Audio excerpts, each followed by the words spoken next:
देखने वाले तमाम व्यूअर्स को मेरी तरफ से अस्सलाम वालेकुम। अगर आप हमारे चैनल पर नए हैं तो काइंडली चैनल को सब्सक्राइब करें और बेल आइकन के बटन को लाजमी प्रेस करें ताकि आपके पास हमारी तमाम वीडियो पहुंच सके। दोस्तों, आज की वीडियो के अंदर हम आपको बताने वाले हैं कि टीबी के लिए आपको कौन कौन से टेस्ट करवाने पड़ते हैं। तो सबसे पहला जो इसके लिए टेस्ट करवाना पड़ता है वो बलगम का टेस्ट होता है। मरीज़ के थूक का सैंपल लेकर इसके स्लाइड बनाएं, अंदरूनी रतूबत खास स्लाइड बनाकर इसकी कल्चर बनाएं और खूरदबीन के ज़रिए जरासीम का बगौर मुआयना करें। स्पाइनल फ्लूइड का ख़ास मुआयना किया जाता है। इस तरह टीबी की बीमारी की निशानियाँ देखी जा सकती हैं। इसके अलावा मरीज़ के छाती का एक्सरे कराया जाता है और मरीज़ का ब्लड टेस्ट भी कराया जाता है।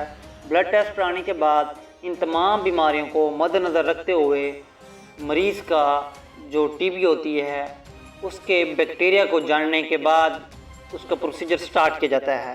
दोस्तों, उम्मीद करता हूँ कि आपको हमारी ये वीडियो पसंद आएगी। इंशाल्लाह मिलते हैं आपसे नेक्स्ट वीडियो में। तब तक के लिए इजाज़त, अल्लाह हाफ़िज़।